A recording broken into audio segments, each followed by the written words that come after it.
ইসলামে বিজয় দিবস কিভাবে উদযাপন করতে হয় এটার তো একটা নিয়ম শৃঙ্খলা আছে। রাষ্ট্রে বিজয় দিবস কিভাবে উদযাপন করতে হয় এটার যদি একটা নিয়ম নীতি থাকে ইসলামে তাহলে নাই। যে ইসলামের কোরআনের মধ্যে দুইটা সূরা বিজয় সম্পর্কে অবশ্যই আছে না? অবশ্যই আছে। আজকে এই সম্পর্কে সংক্ষিপ্ত আলোচনা করব ইনশাআল্লাহ। শুরুতেই আপনাদেরকে স্মরণ করিয়ে দিতে চাই, আল্লাহ রাব্বুল আলামিন এমন একটা জাতির কথা বলেছেন যে জাতিটা এই পৃথিবীর ইতিহাসে সবচাইতে বেশি নির্যাতিত ছিল। যে জাতির উপর এই পরিমাণ জুলুম করা হয়েছে অন্য কোনো জাতির উপর এই পরিমাণ জুলুম করা হয় নাই। সেই জাতিটার নাম হলো বনি ইসরাইল। বনি ইসরাইল হযরত ইয়াকুব আলাইহিস সালাতু ওয়াস সালামের বংশধর, এখান থেকে শুরু হয়েছে। এটা লম্বা ইতিহাস, ছোট করে বলি, আপনারা মনোযোগ দিয়ে শুনলে ইনশাল্লাহ বুঝবেন এবং ইতিহাস জানা থাকলে আরো পরিষ্কার হবে। শুধু স্মরণ করিয়ে দেওয়ার জন্য, ইয়াকুব আলাইহিস সালাতু ওয়াস সালামের সন্তান ছিল ইউসুফ আলাইহিস সালাতু ওয়াস সালাম।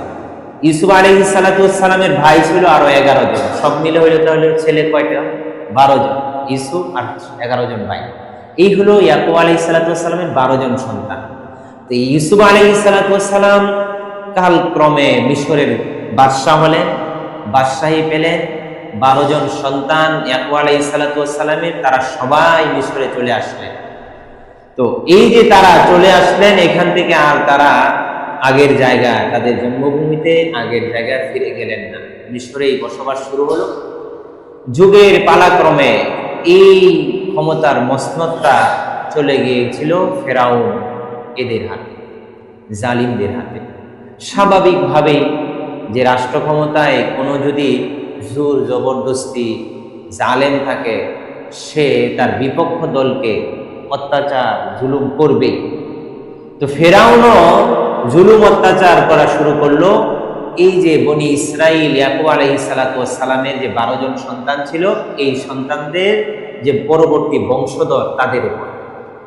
এই জন্যে আপনারা ইতিহাসের মধ্যে দেখবেন যে বনি ইসরাইলের মধ্যে 12টা সম্প্রদায় ছিল। 12টা সম্প্রদায় আসছে হযরত ইয়াকুব আলাইহিস সালাতু ওয়াস সালামের সন্তানদের মধ্যে থেকে। এই হলো 12টা সম্প্রদায়। আল্লাহ রাব্বুল আলামিন সূরা ইব্রাহিমের মধ্যে সুন্দর করে আলোচনা করেছেন, বনি ইসরাইলদের কথা উল্লেখ করেছেন। পৃথিবীর ইতিহাসে সবচাইতে নির্যাতিত, নিগৃহীত একটা জাতি। বনি ইসরাইলদের উপরে এমন জুলুম করা হতো, তাদের মহিলা যারা ছিল তাদেরকে বাদী বানানো হতো, পুরুষদেরকে এমন কর্ম দেওয়া হতো যেটা সমাজের সবচাইতে নিকৃষ্ট কর্ম। দেখে দেখে এমন একটা সময় আসলো, কোনো ঘরে যদি ছেলে সন্তান জন্মগ্রহণ করে তাদেরকে তারা হত্যা করে ফেলত। এমন একটা বর্বরচিত সমাজ কায়েম হয়েছে। বনি ইসরাইল তাদের যে স্বাধীনতাটুকু, এই স্বাধীনতাটুকু খর্ব করে দিয়েছে। ফেরাউনের বাহিনী অনবরত তাদের উপর জুলুম অত্যাচার করছে। আল্লাহ তাআলা মুসা আলাইহিস সালাতু ওয়াস সালামকে প্রেরণ করলেন। বনি ইসরাইলদের মধ্য থেকে মুসা আলাইহিস সালাতু ওয়াস সালাম রিসালাতের দায়িত্ব পালন করেন। ফেরাউনের ঘরের মধ্যে আল্লাহ রাব্বুল আলামিন কুদরতি ভাবে আল্লাহ তাআলার কৌশলে তাকে লালন পালন করলেন। মুসা আলাইহিস সালাতু ওয়াস সালাম দাওয়াত দিতে শুরু করলেন। দাওয়াত দেওয়ার কারণে তার শত্রুতা বেড়ে গেল, চতুর্দিকে তার দিকে আরো ঝাঁপিয়ে পড়ল। বনি ইসরাইলের উপর জুলুম বাড়তে থাকলো। একটা সময় আল্লাহ রাব্বুল আলামিন নির্দেশ দিলেন, মুসা তুমি এখান থেকে সফর করো, এখানে তোমাদের থাকার দরকার নেই, অন্য জায়গায় চলে যাও। মুসা আলাইহিস সালাতু ওয়াস সালাম বনি ইসরাইলের সমস্ত মানুষদেরকে সঙ্গে নিয়ে তিনি রওনা দিলেন। রওনা দিচ্ছেন, এই কথা ফেরাউনের বাহিনী শুনতে পারল। ফেরাউন চিন্তা করলো, বনি ইসরাইলদেরকে আগে তো এক একজনকে এক এক জায়গা থেকে ধরে ধরে তাদেরকে হত্যা করতাম, অত্যাচার করতাম। বনি ইসরাইলরা বিভিন্ন জায়গায় ছড়িয়ে ছিটিয়ে গিয়েছিল, যেরকম আমাদের দেশে রোহিঙ্গারা আসছে, জুলুমের কারণে অন্যত্র চলে গিয়েছিল। ফেরাউন চিন্তা করলো, এখন যেহেতু মুসার বাহিনীর মধ্যে তারা সবাই একত্রিত হয়েছে, তারা সফর করেছে, অন্যদিকে অন্য দেশে চলে যাবে, ফিলিস্তিনের উদ্দেশ্যে তারা রওনা দিয়েছে। ফেরাউন শোনার পরে তার সেনাপতিকে বলল, সুসজ্জিত করো, সৈন্যদল সুসজ্জিত করো, যত সৈন্য পারো সব সংগ্রহ করো। তাফসীরের কিতাবের মধ্যে আছে 10,12,000 সৈন্য বাহিনী ফেরাউন প্রস্তুত করলো। 10,12,000। এই 10,12,000 সৈন্যবাহিনী নিয়ে ফেরাউন ছুটছে মুসা আলাইহিস সালাতু ওয়াস সালামের পিছনে, বনি ইসরাঈলদেরকে ধাওয়া দিচ্ছে। মুসা আলাইহিস সালাতু ওয়াস সালাম তার সম্প্রদায়কে নিয়ে নীল নদের কাছে গেলেন। যাওয়ার পরে দেখলেন সামনে নীল নদ। কিছুক্ষণ অপেক্ষা করার পরে দেখেন যে পিছন দিক থেকে ফেরাও বাহিনী আসতেছে। অবস্থাটা খুবই জটিল, খুবই কঠিন। এখন সামনে নীল নদ, এখানে ঝাঁপিয়ে পড়লে মৃত্যু, এখানে দাঁড়িয়ে থাকলে নির্ঘাত আরো মৃত্যু। পানির যে মৃত্যু এটা তারা অবলোকন খুব কম করেছে, কিন্তু ফেরাউনের যে মারছে মানুষে এটা খুব ভালো করে দেখছে, বারংবার দেখছে। আল্লাহ রাব্বুল আলামিন এই ঘটনাটাকে কোট করে একবার হুবহু উল্লেখ করেছেন। মুসা আলাইহিস সালাতু ওয়াস সালাম, তার সামনে সমুদ্র, পিছনে ফেরাউনের বাহিনী। আল্লাহ বলেন, ফালাম্মা তারাল জামানি ক্বালা আসহাবু মুসা ইন্না লামুদরাকুন। মুসার কওম মুসাকে বলতে লাগলো, ও মুসা, তুমি তো আমাদেরকে এমন জায়গায় নিয়ে আসছো, সামনে তো দেখা যায় সমুদ্র আর পিছনে তো হলো ফেরাউনের বাহিনী, আমরা তো মুখোমুখি হয়ে গিয়েছি ফেরাও বাহিনীর সামনে। ইন্না লামুদরাকুন, এখন তো আমাদের ডুবে যাওয়া ছাড়া আর কোনো উপায় নেই। ফেরাউনের হাতে পড়লে তো নির্ঘাত আমাদেরকে হত্যা করবে, তো করবেই, নানান ধরনের জুলুম অত্যাচার করবে। এর থেকে যদি বাঁচতে চাই, ইন্না লামুদরাকুন, অবশ্যই আমাদের সমুদ্রের মধ্যে ঝাঁপিয়ে পড়তে হবে। আল্লাহ রাব্বুল আলামিন মুসা আলাইহিস সালাতু ওয়াস সালামের জবান দিয়ে বের করলেন, ক্বালা কাল্লা ইন্না মাইয়া রাব্বী সায়াহদিন। মুসা আলাইহিস সালাতু ওয়াস সালাম শুধু বলতে পারতেন লা, না, এরকম বলে নাই, বরং বললেন কাল্লা, যার অর্থ হলো কখনোই নয়। যে আল্লাহ রাব্বুল আলামিন আমাকে নির্দেশ দিয়েছেন এই পথে চলার জন্য, ফিলিস্তিন যাওয়ার জন্য এই পথ আল্লাহ চয়ন করে দিয়েছেন, স্বয়ং আল্লাহ তাআলাই আমাদেরকে বাঁচাবেন, তোমরা এত নৈরাশ হওয়ার কোনো কিছুই নেই। মুসা বললেন, ইন্না মাইয়া রাব্বী, নিশ্চয়ই আমার আল্লাহ আমার সাথে আছে। বলেন সুবহানাল্লাহ।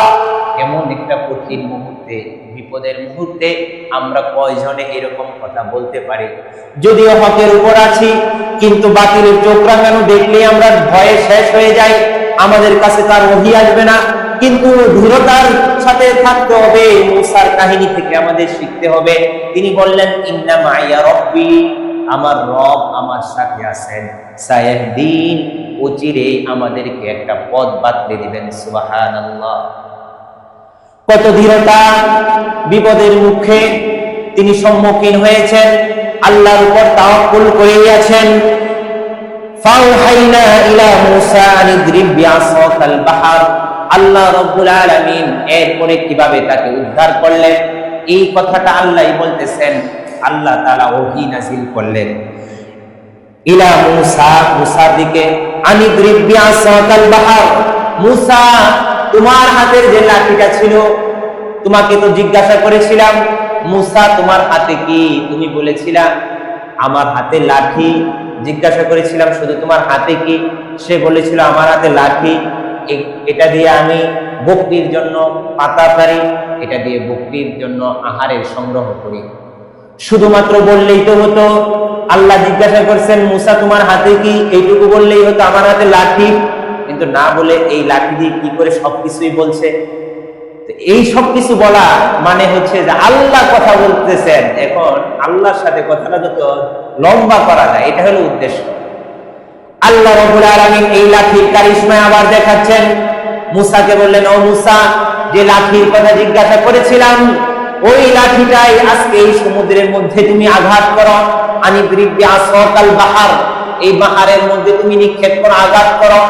আল্লাহ রাব্বুল আলামিনের নির্দেশে মুসা আলাইহিস সালাতু ওয়াস সালাম যখন এই লাঠিটা দ্বারা আঘাত করলেন, ফানফালাকা ফাকানা কুল্লু ফিরকিন কাতকাউদিল আযীম, ওয়াজলাফনা তাম্মাল আখারিন, আল্লাহ রাব্বুল আলামিন সমুদ্রকে আলাদা করে দিয়ে এখান থেকে রাস্তার ব্যবস্থা করে দিলেন। সুবহানাল্লাহ। মুফাসসির ইকরাম বলেন রাস্তা একটা দুইটা হয় নাই, রাস্তা হয়েছে 12টা। কারণ বনি ইসরাইলের মধ্যে গোত্র ছিল কয়টা? 12টা। 12টা রাস্তা হয়ে গিয়েছে, 12টা দল যার যার রাস্তা দিয়ে পার হয়ে গিয়েছে। ওই পারে যাওয়ার পরে আবার দেখে ফেরাউনের বাহিনী ওইখান দিয়ে যাওয়া শুরু করেছে। ফেরাউন চিন্তা করে, যাক মুসা তো একটা ভালো কাজ করে দিয়ে গিয়েছে, রাস্তা করে দিয়েছে, এদিক দিয়ে আমরাও পার হয়ে যাই। ফেরাউনের বাহিনীকে এভাবে পার হতে দেখে মুসার উম্মতের আবার ঘাবড়ে গিয়ে মুসা আলাইহিস সালাতু ওয়াস সালামকে জিজ্ঞাসা করে, মুসা তুমি যা করেছো এখন তো দেখা যায় পিছু পিছু তারা ছাড়ে নাই, আবার আমাদের পিছনে আসতেছে। আল্লাহ নবী মুসা আলাইহিস সালাতু ওয়াস সালাম ধমক দিলেন যে চুপ হয়ে যাও, চুপ হয়ে যাও, এত কিছু দেখলা, আল্লাহ রাব্বুল আলামিন সমুদ্রের মাঝখান দিয়ে তোমাদেরকে পার করে তোমাদেরকে রক্ষা করলেন। এই পারে রাত পার করেছেন রক্ষা করার জন্য, তোমাদেরকে মেরে ফেলার জন্য নয়। তোমরা একটু অবস্থান করো, দেখো কি হয়। ফেরাউনের বাহিনী চলতে শুরু করলো, যাচ্ছে যাচ্ছে, সমুদ্রের মাঝপথে যখন গিয়েছে, এখন আল্লাহ রাব্বুল আলামিন তার এই রাস্তাগুলোকে নির্দেশ দিয়েছে, তোমরা ভেঙে লন্ডভন্ড হয়ে যাও, আগের অবস্থানে তোমরা ফিরে যাও। এই আগের অবস্থানে ফিরে গিয়েছে, রাস্তা নেই, সবাই 10,12,000 এত বড় বিশাল বাহিনী নীল নদের মধ্যে পড়ে পানির মধ্যে চুবে চুবে তারা মৃত্যুবরণ করেছে। সুবহানাল্লাহ। এত বড় বাহিনীকে আল্লাহ রাব্বুল আলামিন আর কোন এত বড় বাহিনীকে পানির দ্বারা শেষ করেন নাই। ফেরাউনের বাহিনীকে যেভাবে পানি দ্বারা শেষ করেছে, আর এত বড় বিজয় যেখানে তলোয়ারের একটু ধারও খরচ করতে হয় নাই, কথা বাকবিতণ্ডাও হয় নাই, এত সহজের বিজয় আর কোন নবীকেও এইভাবে দেন নাই। ফতেহ মক্কার সময় তো আবু সুফিয়ান দু একজনে দেখতে আসছিল, এই করছিল, একটু কিছু হয়েছে, কিন্তু এই যে একটা বিজয়, এই বিজয়টা একেবারে অটোমেটিক হয়ে গিয়েছে। ফেরাউনের বাহিনী আসছে, পানির মধ্যে চুবে চুবে শেষ হয়ে গিয়েছে। ফেরাউন কত তওবা করেছে, আল্লাহকে ডেকেছে, এমন সময় যে সময়ে তিনি বলেছে আমি মুসার রবের উপর ঈমান আনলাম। এইখানে বলে নাই যে আমি রবের উপর ঈমান আনলাম, কারণ সে যে রব তার সংজ্ঞার অনুযায়ী নাও মিলতে পারে মুসার রব যেটা, এই জন্য বলছে মুসার রবের উপর আমি ঈমান আনলাম। এত সুন্দর করে বললেও ওই সময় আর লাভ নাই, সময় থাকে, সময় থাকতে কাজ করে নিতে হয়। আল্লাহ রাব্বুল আলামিন তার ঈমান আর কবুল করেন নাই। সূরা ইব্রাহিমের মধ্যে আল্লাহ রাব্বুল আলামিন স্মরণ করিয়ে দিচ্ছেন মুসাকে, ওই ক্বালা মুসা লিকাওমিহি যকুরু নি'মাতাল্লাহ। মুসা আলাইহিস সালাতু ওয়াস সালাম ওই পারে যাওয়ার পরে তার কওমকে বলতেছে উযকুরু নি'মাতাল্লাহ, ও আমার কওম, যে আল্লাহ তোমাদেরকে বিজয় দিয়েছে, তোমাদের সর্বপ্রথম কাজ হলো আল্লাহর নিয়ামতের শুকরিয়া আদায় করা। সুবহানাল্লাহ। প্রথমত বিজয় পাওয়ার পরে প্রথম কাজ হলো আল্লাহর শুকরিয়া আদায় করা।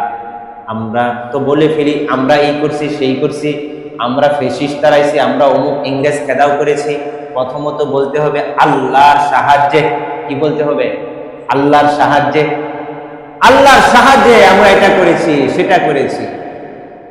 কিন্তু আল্লাহর সাহায্য ছাড়া, আল্লাহর নসরত ছাড়া কোনো সময় সম্ভবই হবে না বিজয় অর্জন করা। এখানে আল্লাহর সাহায্য অবশ্যই অবশ্যই আছে।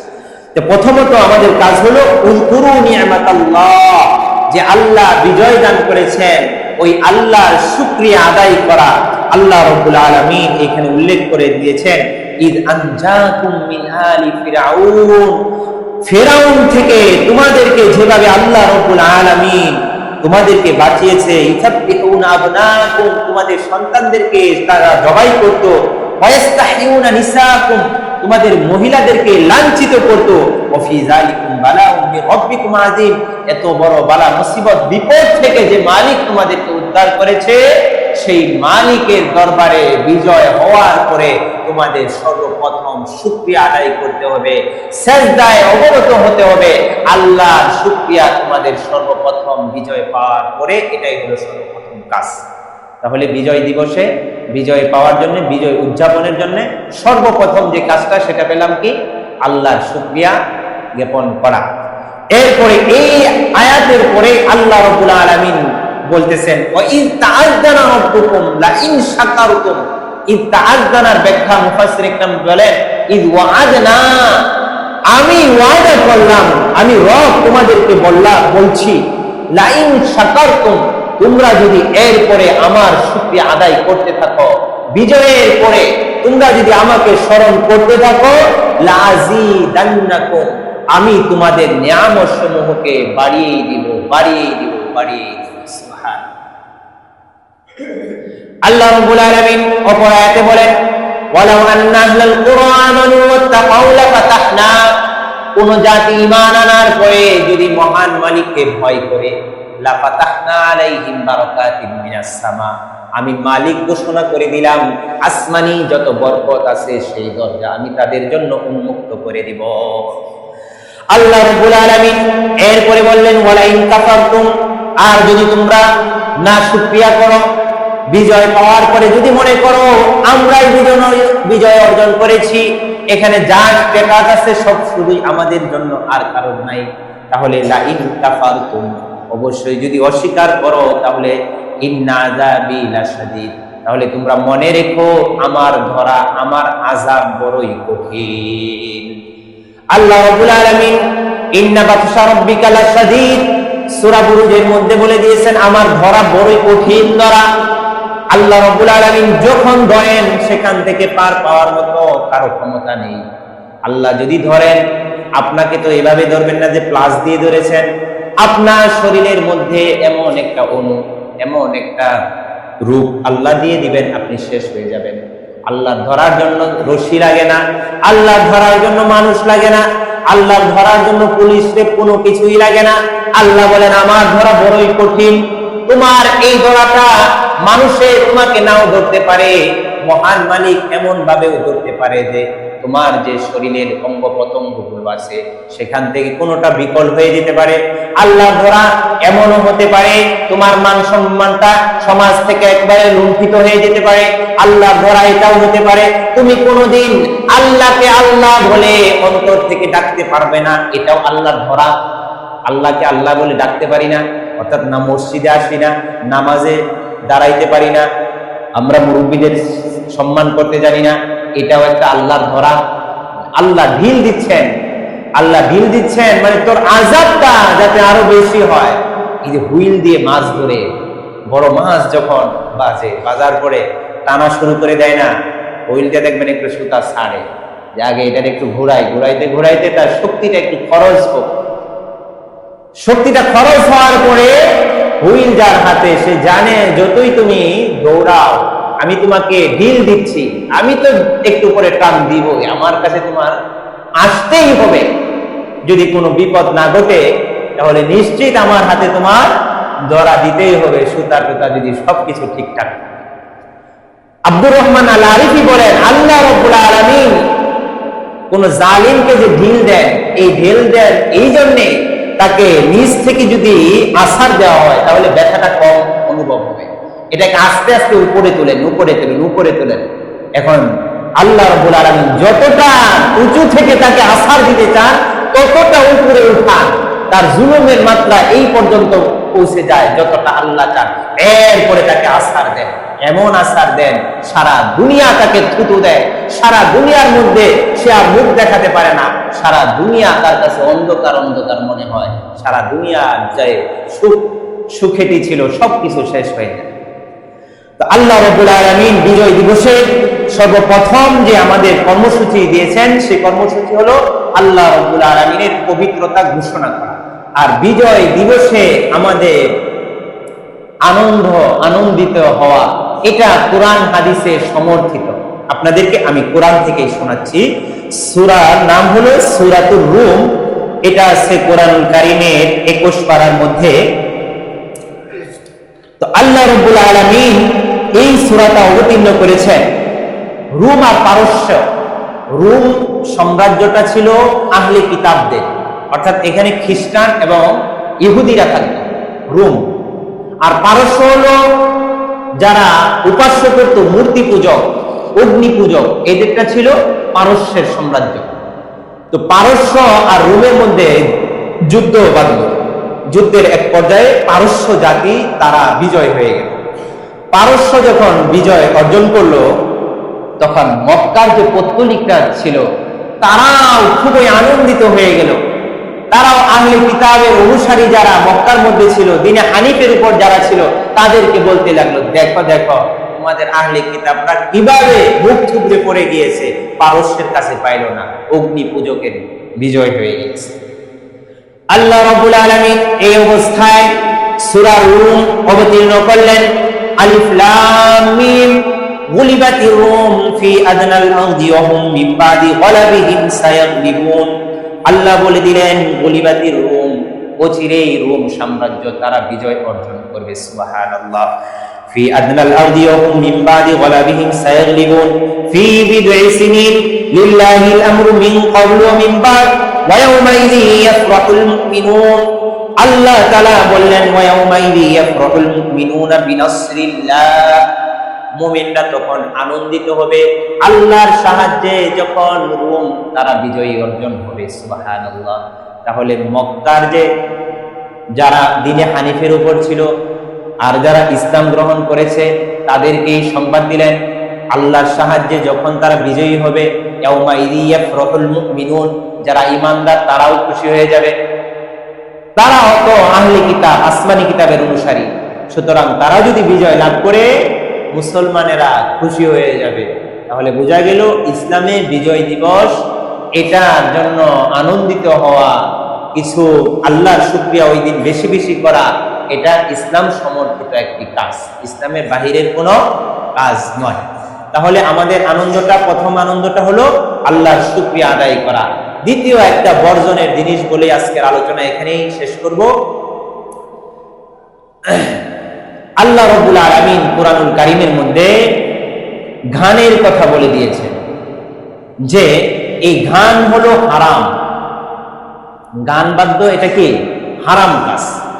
তো গান বাদ্য এই জায়গায় যদি আমরা গান বাদ্যকে একত্র করি বিজয় দিবস উপলক্ষে, তাহলে আল্লাহর শুকরিয়া আদায় করলাম, আবার গানের আয়োজন করলাম, দুইটা দ্বিমুখী জিনিস। তো এখন যে ধরনের গান বাজে, আগে কিছুক্ষণ ঢোল তবলা বাজালো ধপ ধপ ধপ ধপ শব্দ করে, এই তালে তালে কতক্ষণ ছোটরা নাচতে শুরু করে, এরপরে গান যে কি বাজলো আর এটাও বোঝা যায় না।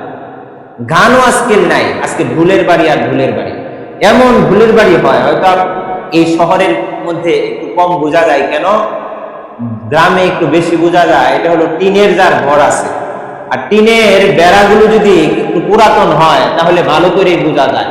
দু একটা তার কাটা যদি আটকা থাকে, ওই দু একটা তার কাটার খোলার জন্য মিস্ত্রি লাগে না। এগুলোর আওয়াজে বাড়িয়ে একবারে ওই টিন সহ খুলনা যাইতেছে। আর শহরের মধ্যেও যদি আবদ্ধ হয় তাহলে বোঝা যায় বিল্ডিং সহ কাটা যাইতেছে। বোঝা যায় কিয়ামতের যে আল্লাহ যে বলছেন, ইদা জুলজিলাতিল আরদু জিলজালাহা, জমিনকে একবারে কম্পন শুরু করে দিবে, কম্পন করে কাঁপতে কাঁপতে নিচে যা কিছু আছে এগুলো জমিন বের করে দিবে। এখন এই সাধারণ মানুষের আবিষ্কার, এই ঢোল তবলা দিয়ে বোঝা যায়। স্বাভাবিকভাবে যদি এটা বাজায় তাহলে মানুষ, এমনও হয় ঢাকা শহরে এমনও সংবাদ আসে যে আতশবাজি এটা সেটার জন্য অনেক ছোট ছোট সন্তানেরা ভয়ে, মুরব্বীরা অ্যাটাক করে মারা যায়। তাহলে সাধারণ দুনিয়া ঢোল তবলায় যদি মাটি নাড়াতে পারে, দুনিয়া ঢোল তবলায় যদি ঘরগুলোকে নাড়াতে পারে, তাহলে আল্লাহ যে কম্পনের কথা বলছেন, এই কম্পনের কারণে জমিনের নিচে যা কিছু আছে এটা বের হতে পারে না। এটা কি কঠিন জিনিস? একেবারে সহজ জিনিস। তবে কথা হলো, আজকে যারা আমরা এই মাটি কাঁপাচ্ছি, আজকে যারা আমরা বিল্ডিং গুলো ধানের দিয়ে আমরা কাঁপিয়ে দিচ্ছি, তো আমিও আপনিও প্রস্তুত হই, যারা গান বাজনার মধ্যে আসি, দুনিয়া কাঁপানো গান বাজনা আপনাকে আমাকে একদিন জমিনে এইভাবে কাঁপাবে। যে জমিনকে আজকে আমরা ঢোলের বাড়ি দিয়ে কাঁপাইলাম, ওই জমিনও কবরে যখন যাব ওই জমিনও আমাদেরকে কাঁপিয়ে ছাড়বে। এমন কাঁপানো কাঁপাবে, দুই পাশ দিয়ে একটা চাপ দিবে, এক পাশের হাত দিয়ে আরেক পাশে ঢুকে যাবে। এটা সহ্য করা যাবে? যদি সহ্য করা যায় তাহলে দুনিয়া কাঁপানো গান বাদ্য করা যাও, অসুবিধা নেই। আর যদি সহ্য যদি না করতে পারি তাহলে এই দুনিয়া কাঁপানো গান বাজনা বাদ দিতে হবে। আমরা তাহলে বিজয় দিবস উদযাপন করব। সূরা নাসরের মধ্যে আল্লাহ তাআলা বলেছেন, যখন মক্কা বিজয় হয়ে গেল, এরপরে কিছু কর্মসূচি ঘোষণা করেছেন। ওয়ার্ক প্ল্যান হিসাবে আল্লাহ নবী সাল্লাল্লাহু আলাইহি ওয়াসাল্লামকে বললেন, ইদা জা নাসরুল্লাহি ওয়াল ফাত ওয়া রাআইতান নাস ইয়াদখুলুনা ফি দীনিল্লাহি আফওয়াজা, আপনি দেখবেন দলে দলে দলে দলে মানুষ ইসলামের ছায়া তলে আসছে। এই সময় আপনার কাজ হলো ফাসাব্বিহ বিহামদি রাব্বিকা ওয়াস্তাগফির, আপনি এই সময় আপনার প্রভুর তাসবিহ পড়ুন, আপনার প্রভুর গুণকীর্তন করুন। আপনি বিজয়ী হয়েছেন, এই জন্য আপনার প্রভুর তাসবিহ তালিলের মধ্যে আপনি নিমগ্ন থাকুন। সুবহানাল্লাহ। আরেকটা কর্মসূচি দিলেন, ওয়াস্তাগফির, এবং তওবা করুন। তওবা কেন করতে বলেছেন? তওবা এই জন্যই করতে বলা হয়েছে, বিজয় অর্জন করতে গিয়ে অনেক ভুল ত্রুটি হয়ে যেতে পারে, মানুষ ভুলের ঊর্ধ্বে নয়। এমনও হতে পারে হয়তোবা নামাজের সময় হয়ে গিয়েছে, নামাজটা পড়তে পারেনি, হতে পারে না? এমনও হতে পারে মানুষের ফসলগুলোকে নষ্ট করে দেওয়া হয়েছে, কারণ আত্মরক্ষামূলক সে আত্মরক্ষার জন্য মানুষের ফসল নষ্ট করে দিয়েছে, মানুষের গাছ একটা টান দিয়ে উঠেছে একটাকে আঘাত করার জন্য, এরকম হতে পারে না? এই জন্য আল্লাহ রাব্বুল আলামিন বললেন, আপনার বিজয়ের পরে দ্বিতীয় কাজ হলো ওয়াস্তাগফির, আপনার রবের কাছে ক্ষমা প্রার্থনা করুন। ইন্নাহু কানা তাওয়াবা, তিনি আল্লাহ রাব্বুল আলামিন হলেন তওবা কবুল করনে ওয়ালা। আল্লাহ রাব্বুল আলামিন মহান বিজয় দিবসে আমরা 16ই ডিসেম্বর এর আগ পর্যন্ত দীর্ঘদিন রক্তক্ষয়ী যে যুদ্ধের মধ্যে যারা প্রাণ দিয়েছে, তাদের সকলে রূহের মাগফিরাত কামনা করি। আল্লাহ রাব্বুল আলামিন তাদেরকে জান্নাতুল ফেরদাউসের উঁচু মাকাম দান করুন, বলুন আমিন। আর যারা সে সময় পঙ্গুত্ব বরণ করেছে, যারা এখনো মুক্তিযুদ্ধের অংশীদার, যারা এখনো জীবিত আছেন, আল্লাহ তাআলা তাদেরকে সুস্বাস্থ্য এবং দীর্ঘ নেক হায়াত দান করুন, বলুন আমিন।